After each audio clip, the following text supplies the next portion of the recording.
नमस्कार, मैं जूली तिवारी हर समय आपके साथ न्यूज में आप सभी का स्वागत है।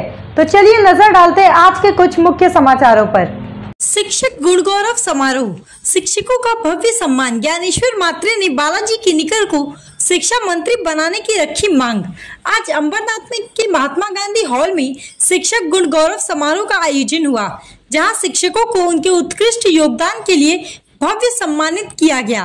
इस समारोह ने शिक्षा के क्षेत्र में नई चेतना का संचार किया, जिसमें अंबरनाथ विधानसभा के नेता ज्ञानेश्वर मात्रे और आमदार बालाजी किनीकर की उपस्थिति ने इसे और भी विशेष बना दिया। समारोह की शुरुआत आयोजकों द्वारा सभी सम्मानीय व्यक्तियों का स्वागत करके हुआ। इस मौके पर ज्ञानेश्वर मात्रे ने अपने विचार व्यक्त करते हुए कहा, शिक्षक केवल ज्ञान का प्रसार नहीं करते, बल्कि वे समाज की नींव रखते हैं। उनके बिना एक प्रगतिशील समाज की कल्पना की भी नहीं जा सकती है। मैं चाहूंगा कि आमदार बालाजी किनीकर को शिक्षा मंत्री बनाया जाए। इस अवसर पर शिक्षकों को प्रमाण पत्र दिए गए और लकी ड्रॉ में स्मार्टफोन और स्मार्ट वॉच जैसे आकर्षक पुरस्कार भी रखे गए, जिसने समारोह में ऊर्जा और उत्साह का संचार किया। शिक्षकों ने अपने अनुभव साझा करते हुए कहा कि हर छात्र की सफलता ही उनकी सफलता है।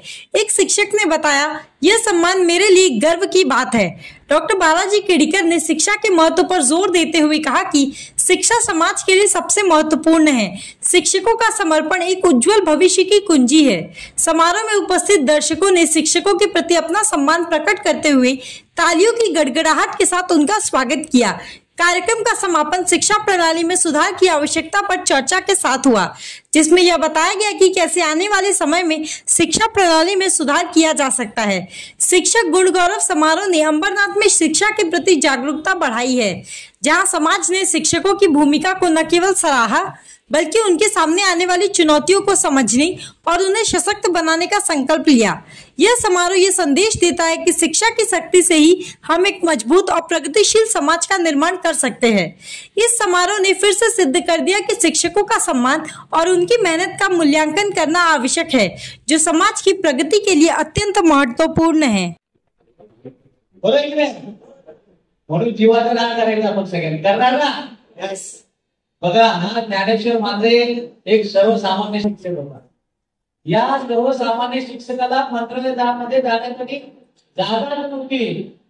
फक्त एकमेव व्यक्तिमत्व होतं ते डॉक्टर बालाजी किनीकर साहेब। त्यांच्या हाताला धरून मंत्रालयात विविध प्रकारच्या कार्यालयामध्ये मी सतत त्यांना फिरवलं आणि जेवढी कामं होती तेवढी कामं त्यांनी आपल्या मित्रांनो केली, लक्षात ठेवा।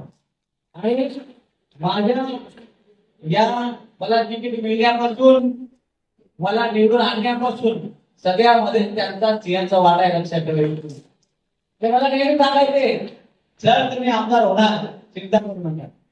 स्पायडर डेव्हलपला आम्ही फसलो होतो, त्याला मतदार विभाजन झालं नाही जमलं, पण तेव्हापासून ते मला सतत प्रेरणाने ऊर्जा देत राहिले। आणि चिंता काय करतात मी आहे ना, काळजी करण्याचं कारण नाही। तुम्ही आमदार होणार, शिक्षकांचा तुमच्यावर विश्वास आहे, तुम्ही काम करणार, हे सदैव त्यांनी मला सांगत राहिले। आणि आज शेवटी तर तुमच्या आजोबाच्या ज्ञानेश्वर मात्रे आमदार झाले।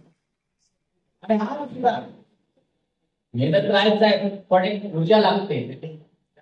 त्या शिक्षकांनी जर बेस तयार केला नसता, इथे एक पण मन झुकलेलं नाही। आपलं सगळीच्या सगळी बंद बिघडलं मला ते करतात। स्वतःचं ग्राउंड ज्यावेळेला मजबूत असतं त्यावेळेला काय होतंय, कोणताही खेळ स्ट्रॉंगली खेळला जातो आणि तो खेळ जिंकण्यामध्ये आणि मला आमदार होण्यामध्ये तुमच्या सगळ्यांचा आशीर्वाद मला मिळाला। तसंच पुढच्या ज्या काय गोष्टी आपण या ठिकाणी बोलतो आहोत त्या 100% झाल्या पाहिजेत, याकरता आपण सगळ्यांनी मेहनत केली गेली पाहिजे। मित्रांनो, त्यावेळेस कौशल्य आज मुलं घडताय, 10वी 12वी झाल्यानंतर मुलांनी फिरत जाऊन उठत नाही। प्लंबर, लायटर, फिटर सगळे त्या आयडियाबद्दल वाटतात। त्या आयडियाच्या भाषेमध्ये मला त्याच्यासाठी सुद्धा करून दिला आहे। शिवमंदिर जे आपला आत्मा आहे, या अंबरनाथ शहराचा आत्मा आहे, त्याच्या विकासासाठी राज्याचे मुख्यमंत्री एकनाथ शिंदे साहेब, खासदार डॉक्टर विकास शिंदे साहेब शिक्षक मंत्री असले तर आम्हाला जे काही राहिले प्रश्न असतील ते सगळे साहेब निघतील आणि त्याकरता 100% त्या सगळ्यांचा आशीर्वाद साहेब आपल्या पाठीशी राहणार आहे. पण प्रचार करण्याची गरज नाही, आम्ही सगळे तुमच्याकडे प्रचार करणार 100% करणार आहे. स्वतः आपण इलेक्शन ड्युटीवर जातो. किंवा फार मोठी गोष्ट सांगितली की आपण इलेक्शन ड्युटीवर जातो आणि मतदान करायला करतो. म्हणून पोस्टल बॅलेट वरती सगळ्यांनी काय करायचं, स्वतःचं मतदान करा. पहिल्या शिक्षकांनी दौऱ्यावर टाकायचं काय, फक्त डॉक्टर बालाजी किनीकर. मुलं मोठे असतील त्याला काय सांगायचं, डॉक्टर बालाजी किनीकर. एक शिक्षक 100 मत मिळवून देऊ शकतो असं मला वाटतं. देऊ शकतो मी काय इथे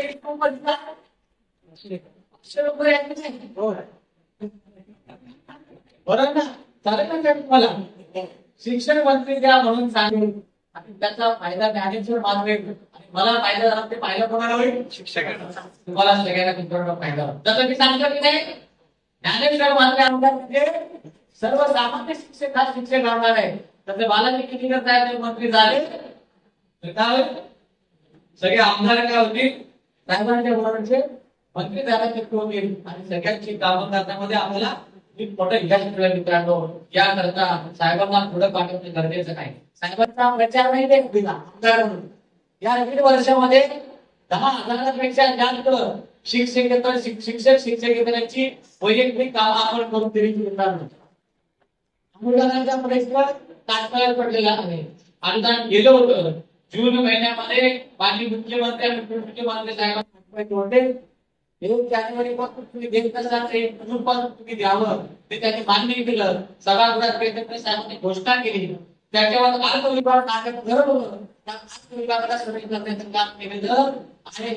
आता सोमवारच्या किंवा मंगळवारच्या बैठकीमध्ये टप्प्याचा वाढीविषय, त्यानंतर शेवटच्या वाढीची पटसंख्या, अघोषित शाळा, हे 4-5 विषय एकदा सुटणार आहे. पेन्शन 2005 नंतरच्या लोकांसाठी घोषित केलं. पण मी पहिला आमदार आहे की सगळ्यांना जुनी पेन्शन मिळावं याकरता प्रयत्न करतोय.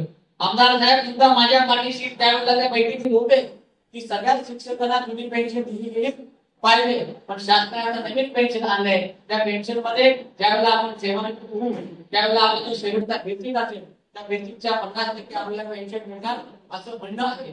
राहिलेले ते 2005 सगळेसुद्धा शिक्षक आहेत, त्यांचा विषय सुरू आहे. अहवाल प्राप्त झाले, तो अहवाल घेऊन सुद्धा लवकरच मंत्रिमंडळाच्या बैठकीत जाऊन त्याच्यावर निर्णय होईल अशी अपेक्षा आहे. विना अनुदान तत्वावर अनुदानावर जे शिक्षक होते त्यांच्या बाबतीत परवा शासनाच्या मार्गात आपण आदेश काढले आहे. विना अनुदानावरचे शिक्षक त्यांचा आता भरतीचा मार्ग मोकळा झालेला आहे. माझ्या शिक्षकांच्या त्याच्या डॉक्टर साहेबांच्या नावासमोर डॉक्टर लिहितात नाही, डॉक्टर बालाजी किनीकर म्हणून आपल्याला समजतं की ते डॉक्टर आहेत. तसं शिक्षकाच्या नावासमोर मिळावा याकरता मागच्या वर्षी मी सभागृहामध्ये सांगतो केंद्रकर साहेबांनी शिक्षकाच्या नावासमोर या परवानगी दिली आहे. लिहिताना आपण घेऊ शकता टीचर ज्ञानेश्वर मालवे, म्हणजे लोकांना समजेल की ज्ञानेश्वर मालवे कोण आहे, शिक्षक आहे. तुमच्या गाडीवर लिहा, तुमच्या घराच्या नेम प्लेटवर लिहा. नाही तर तुम्हाला काय मुद्दाम सांगतो, तुमचा लॅबची स्कूटी एखाद्या कोणी हवाजात पकडली त्यांना माहिती नाही शिक्षक म्हणून तो अगोदरच काय करतो, आरडाओरडा करून फाईल घ्या, हे करा ते करा असं करण्याचा प्रयत्न करतो आणि म्हणून त्याला सांगितलं शिक्षक तो अजून अपमान करून जातो. पण आता जर तुमच्या गाडीला अगोदर PR लिहिलं तर तो काय करेल, बाबा शिक्षक जाऊ द्या, मॅडम जाऊ द्या, सर जाऊ शासनाच्या मागे लागून आपण टाकली आहे. वाढीव पद 521 होती ज्युनियर कॉलेजची. शिक्षणेतर कामं सोडून जी इतर कामं दिली जातात, जनगणना आणि निवडणूक सोडून इतर कामं दिली नाही तशी कोणती कामं दिली जातात आणि आपण काय मान्य करताय सरकार? आज पहिल्यांदा मी डॉक्टर बालाजी किनीकर साहेब यांना खूप धन्यवाद देऊ इच्छितो. त्यांनी आज विशेष शिक्षकांना या ठिकाणी सन्मानित केलेलं. या ज्या शिक्षकांना अत्यंत चांगलं काम केलं आहे त्या शिक्षकांना त्यांच्या कामाची पोचपावती म्हणून आज सन्मान या ठिकाणी दिला आहे आणि त्यातून त्यांना प्रेरणा आणि प्रोत्साहन मिळणार आहे. शिक्षकांना सदैव शिकवण्याचं काम असावं अशी मागणी मी सभागृहामध्ये येणाऱ्या मागच्या पावसाळ्या अधिवेशनामध्ये केली होती. शिक्षकाला शाळेतील विद्यार्थ्यांना शिकवण्यासाठी पुरेसा वेळ मिळाला त्याला त्याच्या संकल्पना, त्याच्या अध्ययन प्रक्रिया आणि त्याच्यामध्ये कुठल्याही प्रकारचा खंड नको. कारण शिक्षकाला अन्य कामं जर दिली गेली तर शिक्षक ती शैक्षणिक कामं सोडून अन्य कामामध्ये भूमिका तो उत्पन्न करतो. त्यामुळे शाळेकडे विद्यार्थ्यांकडे दुर्लक्ष होतं आणि हे घडू नये. विद्यार्थ्यांची गुणवत्ता टिकून द्यावी, विद्यार्थी हा सक्षम व्हावा याकरता शिक्षकाला शिकवण्याचे काम द्यावं. म्हणून आता आम्ही शिक्षकांना ज्या वेगवेगळ्या ड्युट्या होत्या किंवा अन्य सर्वे होते ते कोणत्याच प्रकारचे सर्वे होते, मराठा आरक्षण असेल किंवा अन्य काही सर्वे कधी दिले होते ते सर्व शिक्षकांना नको आहेत. त्यांना फक्त शिकवण्याचे काम आणि शिकवण्याच्या व्यतिरिक्त फक्त निवडणुकीचं काम आणि जनगणनेचं काम ही दोनच कामे अशा प्रकारचा शासन आदेश शासनाने पारित केला आहे. शैक्षणिक कामं कोणती आणि अशैक्षणिक कामं त्यातून आमच्या शिक्षकांना दिलासा मिळाला आहे. आपण म्हणत मी सगळ्या शिक्षकांना या ठिकाणी सांगितलं की शाळेमध्ये येणारे जे निर्मूल आहे हे फक्त आपल्या विद्यार्थ्यांची तो आपला पाल्य आहे, आपल्या मुलाप्रमाणे किंवा मुलीप्रमाणे आहे. अशा प्रकारची जबाबदारी आता आपल्यावर नाही आहे. बरेचसे पालक हे कामाने त्यांच्या बाहेर असतात, मुलांकडे लक्ष दुर्लक्ष होत असतं. त्यावेळेला शिक्षकांची फार मोठी जबाबदारी वाढली आणि अशा प्रकारची कोणतीच घटना घडावी नको. ज्या घटनेने संपूर्ण महाराष्ट्र असेल आणि विश्वामध्ये अशा प्रकारचे एक शोकजनक अशी चिंता प्रत्येक पालकाच्या मनामध्ये निर्माण झाली आहे की माझा पाल्य शाळेमध्ये जातो ते सुरक्षित आहे की नाही, अशी कुठेतरी भावना प्रत्येक पालकाच्या मनामध्ये निर्माण झाली. आणि म्हणूनच शिक्षकांना उपदेश करणं गरजेचं की मुलांची अधिक मोठ्या प्रमाणामध्ये काळजी घ्यावी. एवढंच नाही, ते काही संस्था झालं त्यांनी फक्त शाळा सुरू केलेली आहे आणि मी फक्त शाळेमध्ये कुठल्या तरी मिटिंगसाठी जातो एवढ्या पुरतं नसतो. शाळेवर माझ्या कटाक्षाने लक्ष आहे. माझा दरारा पण त्या ठिकाणी असला पाहिजे की माझ्या शाळेत आजूबाजूला कोणी अशा प्रकारची व्यक्ती नको जेणेकरून अशा प्रकारच्या घटना आपल्या शाळेमध्ये होतील यावर बारीक लक्ष असलं पाहिजे. गेल्या 8 वर्षापासून आम्ही माझ्या मतदारसंघातील अंबरनाथ व उल्हासनगरमधील जे गुणवंत शिक्षक आहेत त्यांचा गुणगौरव सोहळा आम्ही या ठिकाणी घेत असतो. गुणवंत शिक्षक आहेत त्यांचा कुठेतरी गुणगौरव करून त्यांना त्यांचा मान सन्मान देण्याचं कार्य आम्ही गेले 8 वर्ष या ठिकाणी करतो. जवळजवळ 150 शिक्षकांचा या ठिकाणी आम्ही गुणगौरव सोहळा केलेला आहे. सर्वच नगरपालिकाचे शाळा असतील, प्रायव्हेट शाळा असतील, सर्व शाळेच्या शिक्षकांचा आम्ही या ठिकाणी गुणवंत शिक्षकांचा गुणगौरव सोहळा केलेला आहे. तो आज के लिए बस इतना ही. कल फिर मिलेंगे इसी समय इसी चैनल पर. तब तक के लिए मुझे दीजिए इजाजत. धन्यवाद.